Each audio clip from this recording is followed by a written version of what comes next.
Hello guys, आज मैं आप लोग को सुनाने वाली हूँ जंगल के लाल मंदिर की स्टोरी। मध्य प्रदेश के घने जंगलों के बीच एक ऐसा लाल मंदिर था जिसके बारे में गांव में कोई खुलकर बात नहीं करता था। लोग सिर्फ इतना कहते थे कि सूरज ढलने के बाद उस रास्ते मत जाना। गांव के बुजुर्ग बताते थे कि हर अमावस्या की रात मंदिर की घंटियाँ अपने आप बजती हैं। लेकिन सबसे डरावनी बात यह थी कि घंटी की आवाज़ सिर्फ उसी इंसान को सुनाई देती थी जिसकी बारी हो। इसी गांव में रहता था एक 26 साल का वीडियो जर्नलिस्ट आदित्य। वह भूत प्रेत जैसी बातों पर कभी विश्वास नहीं करता था। उसका मानना था कि हर रहस्य के पीछे कोई सच्चाई जरूर होती है। एक दिन उसे एक पुरानी डायरी मिली। डायरी के पहले पन्ने पर लाल स्याही से सिर्फ एक लाइन लिखी थी, अगर लाल मंदिर पहुंच जाओ तो कभी पीछे मुड़कर मत देखना। आदित्य मुस्कुराया। उसे लगा कोई डराने की कोशिश कर रहा। डायरी के आखिरी पन्ने में जंगल का हाथ से बना हुआ एक नक्शा था। नक्शे के बीचों बीच एक लाल रंग का मंदिर था और उसके नीचे लिखा था, मंदिर तुम्हें नहीं मिलेगा, मंदिर तुम्हें खुद बुलाएगा। अगली रात आदित्य कैमरा, टॉर्च और ड्रोन लेकर जंगल पहुंच गया। शुरुआत में सब सामान्य था, लेकिन कुछ दूर चलते ही उसके मोबाइल की बैटरी डाउन हो गई।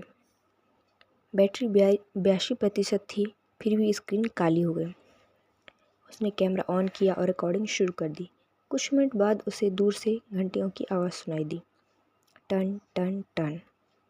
आवाज़ जितनी धीमी थी उतनी ही साफ थी। आदित्य उस रास्ते आगे बढ़ने लगा। तभी उसे रास्ते के किनारे एक बूढ़ा साधु दिखाई दिया।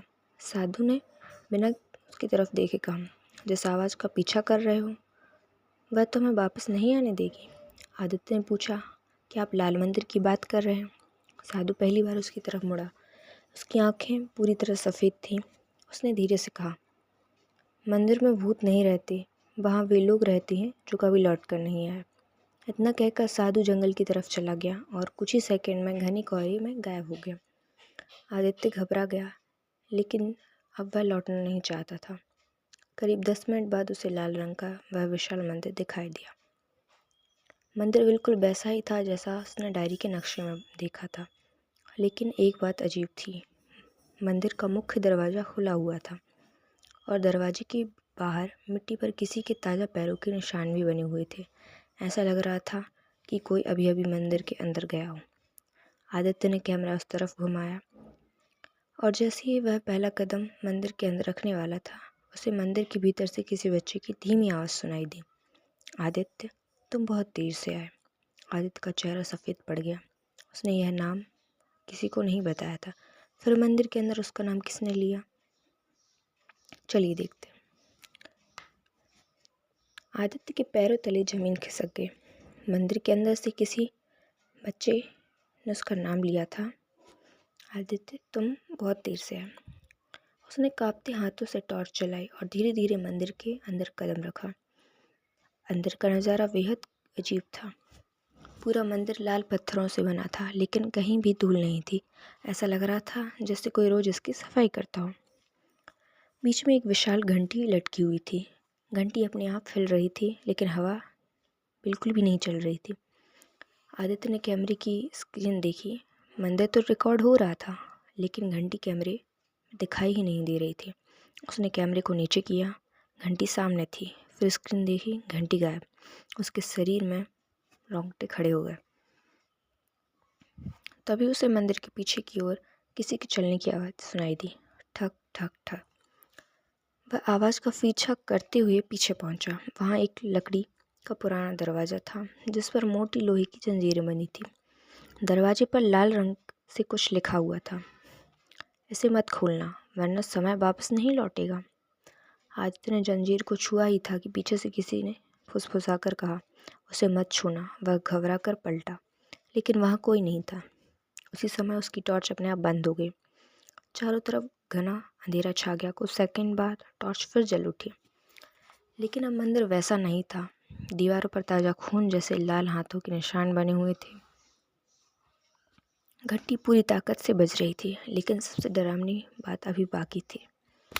मूर्ति के सामने एक छोटा लड़का खड़ा था। उसने सफ़ेद रंग के कपड़े पहने थे। वही बच्चा जिसने आदित्य का नाम लिखा था। वह मुस्कुराया और बोला, तुम मुझे ढूंढने आए हो या खुद खोने? आदित्य ने हिम्मत करके पूछा, तुम कौन हो? लड़के ने जवाब दिया, मैं 1986 से यहाँ इंतज़ार कर रहा हूँ। इतना कहकर उसने अपनी जेब से एक पुरानी फ़ोटो निकाली। फ़ोटो में 5 लोग थे और उसमें से एक चेहरा बिल्कुल आदित्य जैसा था। आदित्य चौंक गया। ये कैसे हो सकता है? लड़का बोला, ये तुम्हारे पिता हैं। आदित्य का दिल ज़ोर ज़ोर से धड़कने लगा। उसके पिता की मौत तब हुई थी जब वह सिर्फ 2 साल का था। परिवार ने हमेशा कहा कि उसका एक्सीडेंट हुआ था, लेकिन फ़ोटो के पीछे लिखा था, लाल मंदिर अभियान, कोई वापस नहीं लौटा।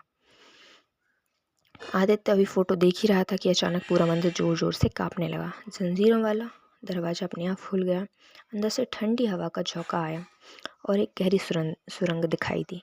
सुरंग के अंदर से कई लोगों की आवाज़ें एक साथ सुनाई देने लगीं। आदित्य नीचे मत आना। लेकिन उसी भीड़ में एक आवाज़ सुनाई दी, बेटा मैं अभी जिंदा हूँ। वह आवाज़ बिल्कुल उसके पिता की थी। आदित्य की आंखों से आंसू निकल आए। क्या उसके पिता सच में जिंदा थे या मंदिर उसे किसी जाल में फंसा रहा था? उसी पल कैमरे की स्क्रीन अपने आप ऑन हुई। उसमें एक तारीख चमक रही थी, 17 जुलाई 1986, यानी आज से ठीक 40 साल पहले। और तभी कैमरे में आदित्य ने खुद को देखा, लेकिन वह मंदिर के अंदर नहीं बल्कि उसी सुरंग के भीतर खड़ा हुआ था। आदित्य कुछ पल तक कैमरे की स्क्रीन को देखता रह गया। स्क्रीन में वह खुद सुरंग के अंदर खड़ा था, लेकिन असल में वह अभी भी मंदिर के बाहर था। अचानक कैमरे की स्क्रीन अपने आप बंद हो गई।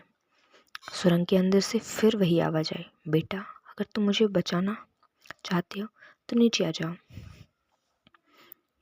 यह आवाज़ बिल्कुल उसके पिता जैसी थी। आदित्य ने एक गहरी सांस ली और सुरंग में उतर गया। जैसे जैसे वह नीचे जा रहा था, हवा और ठंडी होती जा रही थी। दीवारों पर सैकड़ों नाम खुदे हुए थे। हर नाम के आगे एक साल लिखा हुआ था, जैसे 1946, 1986 और सबसे नीचे लिखा था 2026। उसके ठीक सामने एक खाली जगह थी, जैसे किसी नए नाम के लिए छोड़ी गई हो। आदित्य का दिल जोर जोर से धड़कने लगा। सुरंग के अंदर आखिर में एक गोल कमरा था। कमरे के बीचों बीच एक विशाल पत्थर का चक्र घूम रहा था। उस चक्र के चारों ओर धुंध जैसी आकृति खड़ी थी। धीरे धीरे वे साफ दिखाई देने लगी। वे इंसान थे, लेकिन उनकी उम्र बढ़ नहीं रही थी। तभी उसमें से एक आदमी आगे आया। आदित्य की सांसें रुक गईं। वह बिल्कुल उसके पिता जैसा दिख रहा था। आदमी मुस्कुराया, लेकिन उसकी आंखों में अजीब उदासी थी। उसने कहा, मैं तुम्हारा पिता नहीं हूँ। आदित्य सन्न रह गया। क्या मतलब? वह आदमी बोला, यह मंदिर लोगों की यादों को पढ़ लेता है, फिर उसी चेहरे का भ्रम बनाकर उसे अंदर बुलाता है।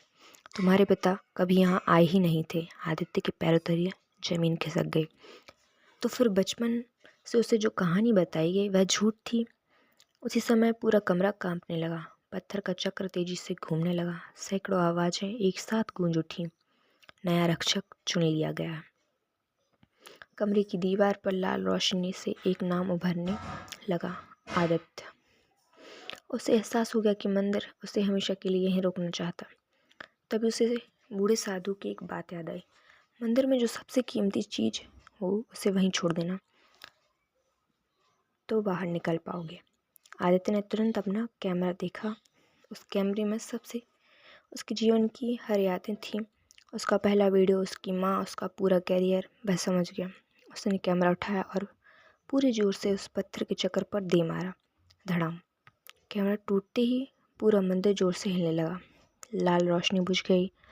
सारी धुंध गायब हो गई। आदित्य बेहोश हो गया। सुबह जब उसकी आँख खुली, वह जंगल के बाहर पड़ा था। लाल मंदिर का यहाँ कोई निशान नहीं था, जैसे वहाँ कभी कुछ था ही नहीं। लेकिन उसके हाथ में एक पुरानी डायरी थी। उसने आखिरी पन्ना खोला। इस बार वहाँ एक नई लाइन लिखी थी, जिसने मंदिर को देखा वह उसे कभी भूल नहीं सकता। आदित्य ने पीछे मुड़कर जंगल की तरफ देखा। दूर कहीं बहुत दूर उसे एक बार फिर घंटी आवाज़ सुनाई दी, टन टन टन। वह फिर पीछे देखे वहाँ से चला गया। लेकिन कहानी यहीं ख़त्म नहीं होती। कुछ महीनों बाद उसकी टूटी हुई कैमरा मेमोरी कार्ड से उसे आखिरी वीडियो मिला। वीडियो में आदित्य जंगल के बाहर बेहोश पड़ा था, लेकिन कैमरा अपने आप मंदिर की ओर घूमता है। और लाल मंदिर के दरवाजे पर वही बूढ़ा साधु खड़ा हुआ दिखाई देता है। वह कैमरे की तरफ देखकर मुस्कुराता है और कहता है, एक चला गया, अब दूसरे का इंतज़ार है। वीडियो यहीं अचानक बंद हो जाता है। Thank you.